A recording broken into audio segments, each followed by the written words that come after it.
The 12 acts of love your dog hopes to receive from you for life are probably not the things most owners think about every day. Because when humans think of love, we usually think treats, toys, cuddles, nice beds, and doing little things that feel loving to us. But dogs do not always measure love the way we do. To them, some of the biggest acts of love are feeling safe, feeling understood, feeling protected, and knowing the person they trust most truly gets them. So in this video, we're breaking down the quiet things your dog may want from you more than anything else, even if they can never put it into words. And by the end, you may never look at everyday love in quite the same way again. Number 12. Letting your dog stop and sniff the world properly. This is one of the simplest acts of love you can give a dog, and it is also one a lot of people rush straight past. Humans tend to think of a walk as exercise, a quick lap, a toilet break, a way to tire the dog out. But to your dog, a walk is so much more than movement. It is how they read the world. It is how they catch up on what has changed, who has been there, what passed through, what feels safe, and what is new. I know what some people think here. We're already out walking, isn't that enough?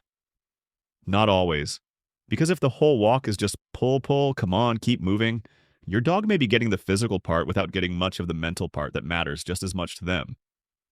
Sniffing is not your dog wasting time. Sniffing is your dog doing dog things properly. It is information, stimulation, and calm, all wrapped into one. And honestly, this is one of those loving things that costs nothing but means a lot. Letting your dog stop at that patch of grass a little longer, letting them investigate the tree, letting them take in the scent trail instead of dragging them away the second they get interested, that is not spoiling them. That is letting them experience the walk in the way that actually makes sense to them. It is a small way of saying, I know this matters to you. That is why giving your dog the chance to stop and sniff properly is not some silly extra. It is one of the quietest, kindest ways to make the world feel fuller, richer, and more satisfying to them. And I think a lot of dogs would choose a slower walk with real sniffing over a rushed one that never lets them truly take anything in. Number 11. Giving your dog one safe place that is truly theirs. This is one of the quietest acts of love a dog can receive, and I think a lot of owners underestimate how much it matters. Every dog needs one space that feels completely safe, fully theirs, and off limits to pressure. A place where they can rest, decompress, watch the world go by, or just switch off without someone constantly reaching for them, climbing on them, calling them, or expecting something from them. I know what some people think here, but my dog is part of the family. Exactly. And being part of the family does not mean they should have to be available every second of the day. Dogs can get overwhelmed too. They can feel tired, touched out, nervous, overstimulated, or simply in the mood to be left alone. The difference is they cannot say, I need a minute. So if they do not have a safe little place to retreat to, they often just end up quietly coping instead. And honestly, this matters even more in busy homes. Kids running around, visitors coming in, noise, movement, excitement. Even affection can start feeling like a lot when a dog never gets a proper chance to reset. That is why having one bed, one crate, one corner, or one calm spot that is truly theirs can make such a difference. Not the place people keep bothering them in. Not the place they get dragged out of for cuddles. The place that actually means you are safe here. That is such a deep kind of love when you think about it. Not just giving your dog comfort, but giving them boundaries, relief, and somewhere they do not have to be on. A lot of dogs would probably relax so much more if they knew there was one part of the house where nobody would follow, fuss, or interfere. And I think plenty of owners believe their dog has that when really the dog's so-called safe place is still not all that safe at all. Number 10. Respecting your dog's boundaries instead of forcing affection.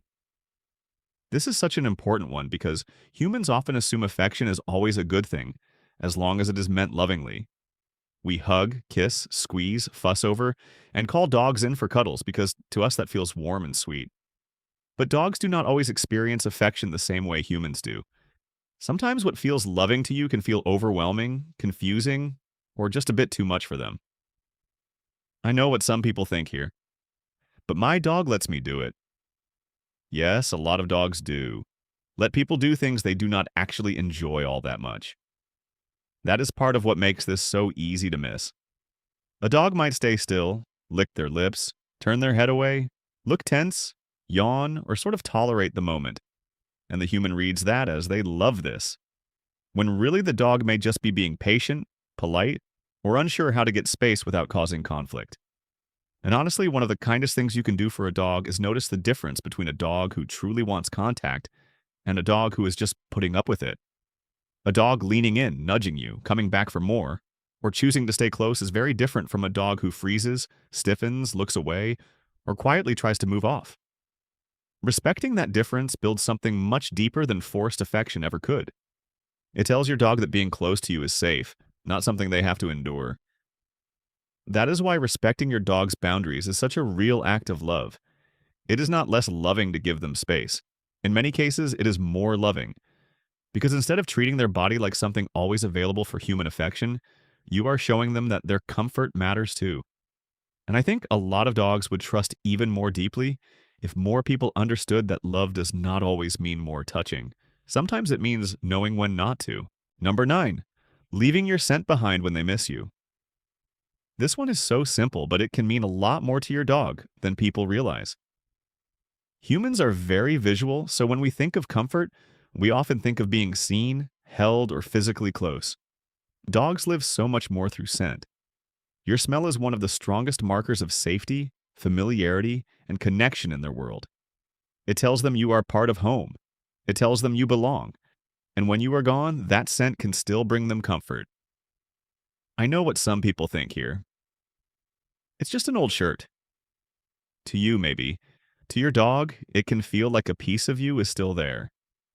That is why dogs so often lie on your clothes, steal your socks, curl up on your side of the bed, or settle into the laundry like they have found treasure. They are not being weird for the sake of it.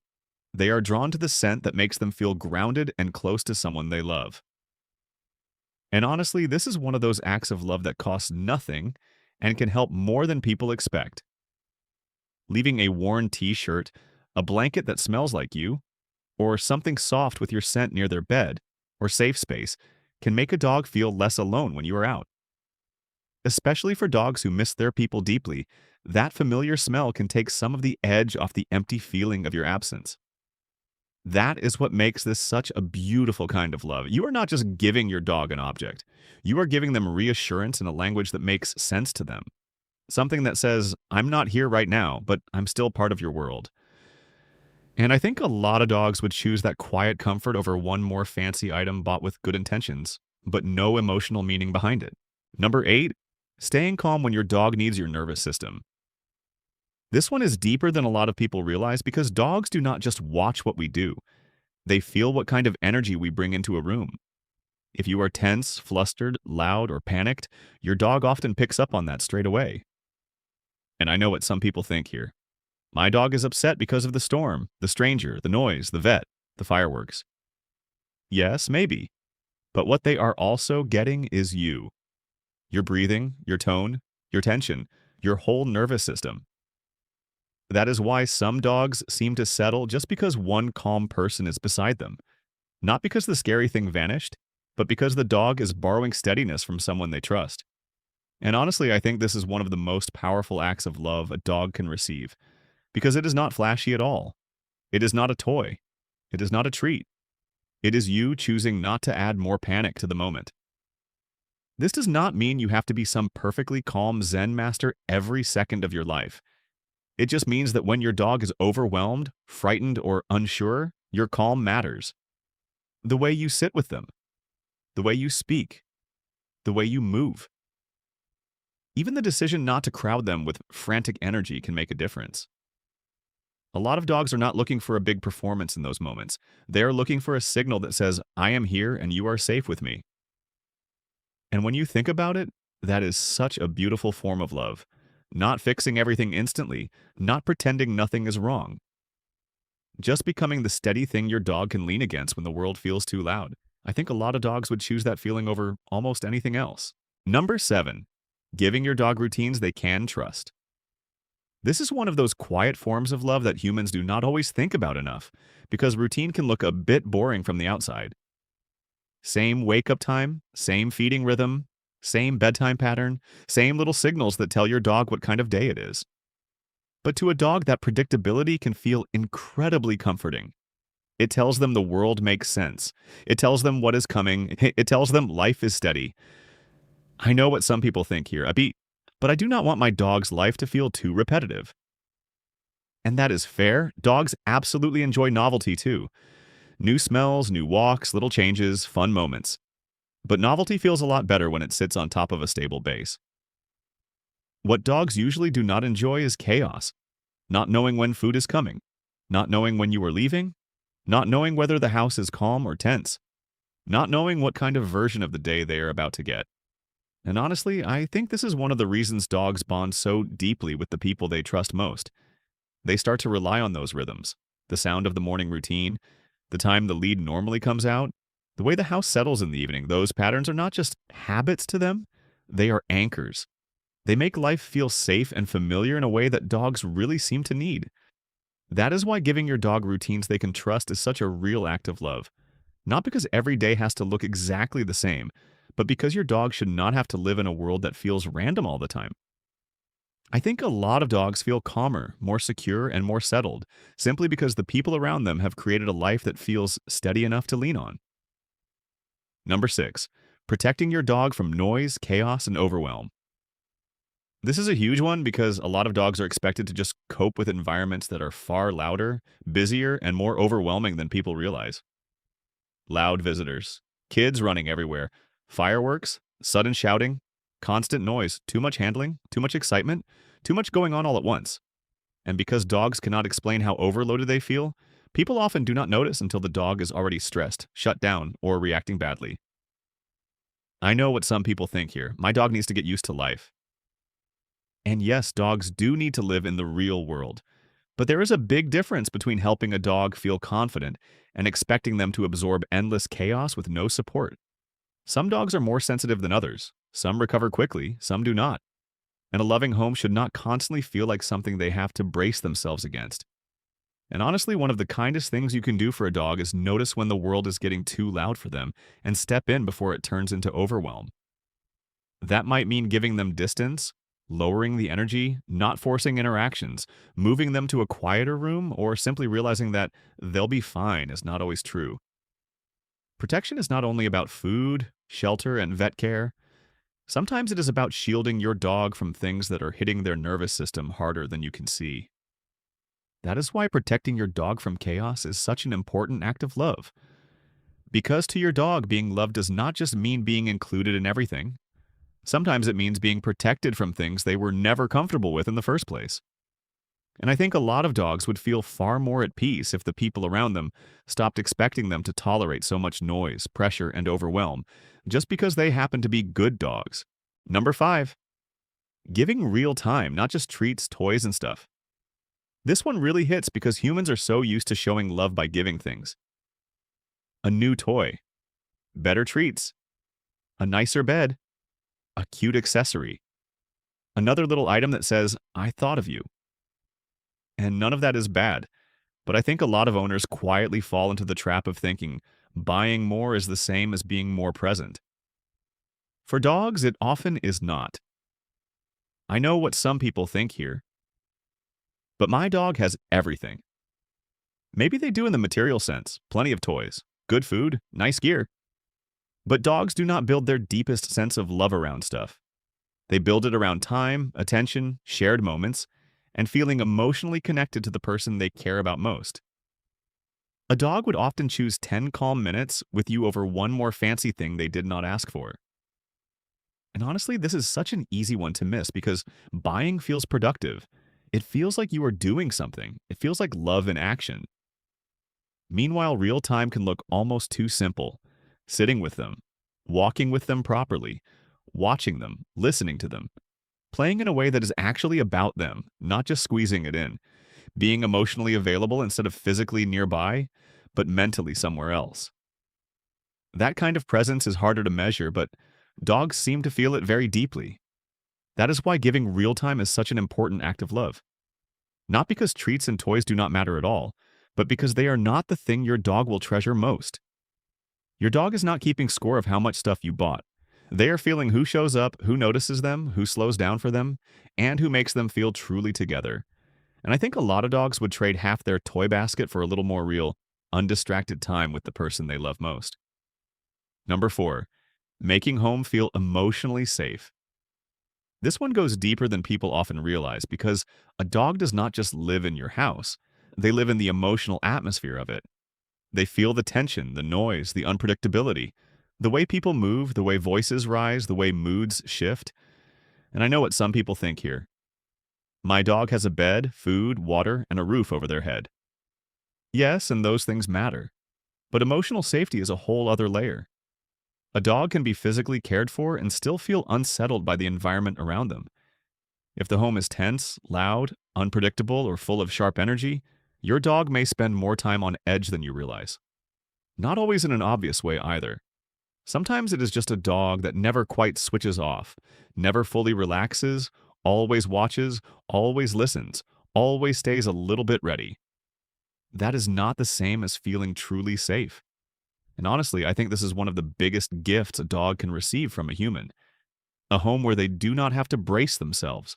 A home where affection is not forced, where yelling is not constant, where they are not confused by chaos all the time, where the emotional climate feels steady enough for them to rest properly. That does not mean a perfect house with no noise and no life. It just means a home where your dog is not carrying unnecessary tension day after day. That is why making home feel emotionally safe is such a real act of love.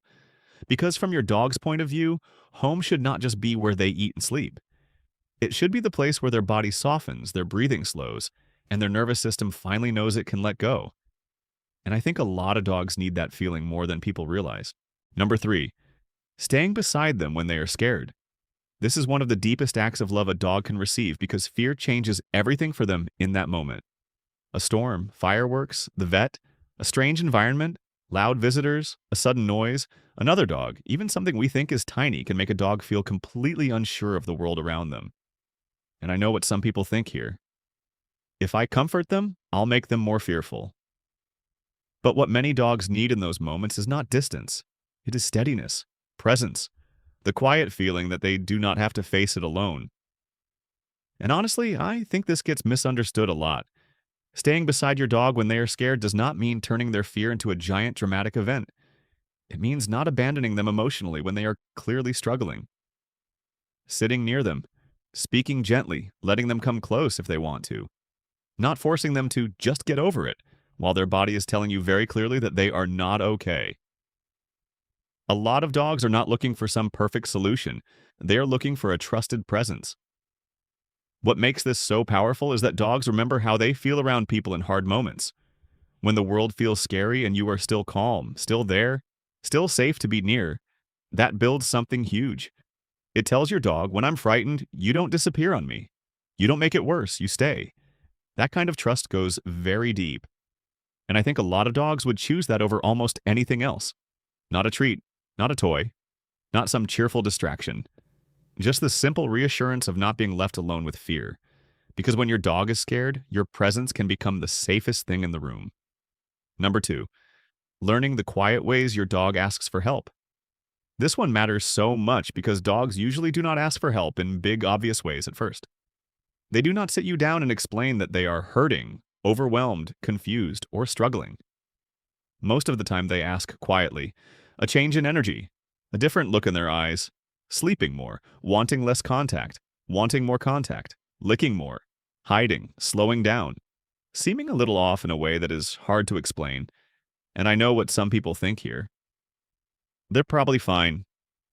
Sometimes they are, but sometimes that quiet little change is the ask for help. And honestly, I think a lot of dog owners are waiting for something bigger. They are waiting until the dog stops eating, yelps, limps badly, reacts strongly, or does something dramatic enough that it feels undeniable. But dogs often whisper before they shout. They often cope before they break down. They often give small signs long before they give big ones. That is why learning your dog's quieter signals is such a real form of love.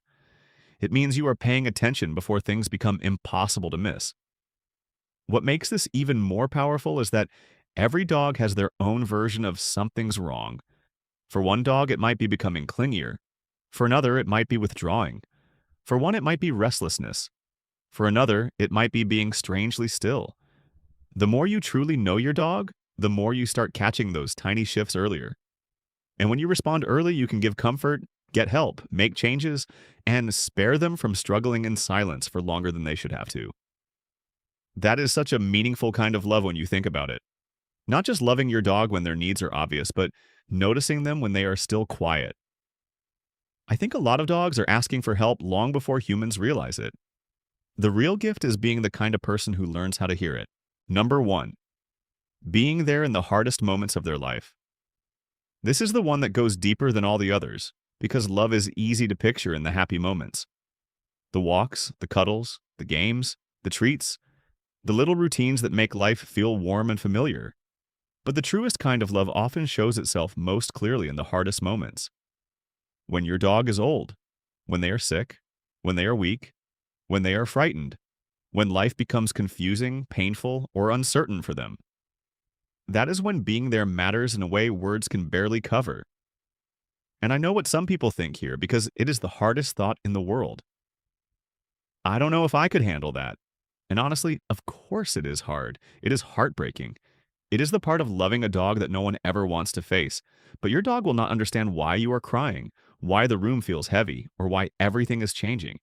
What they will understand is whether the person they have trusted their whole life is still there with them. That is why this is such a profound act of love.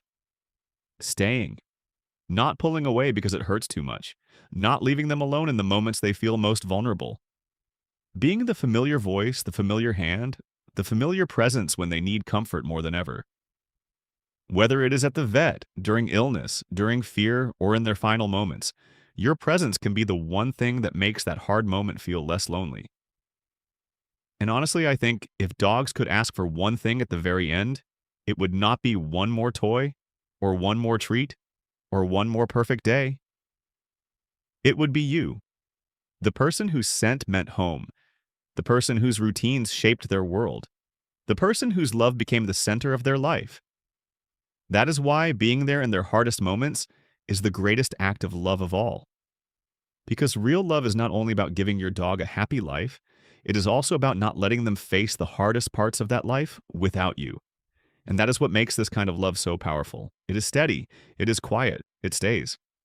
Your dog may never be able to say any of this in words, but I think if they could, this would be close to the heart of it. Love me in the ways that make me feel safe. Understand me when I am quiet. Stay with me when I am scared. And when life gets hardest, please do not let me face it alone.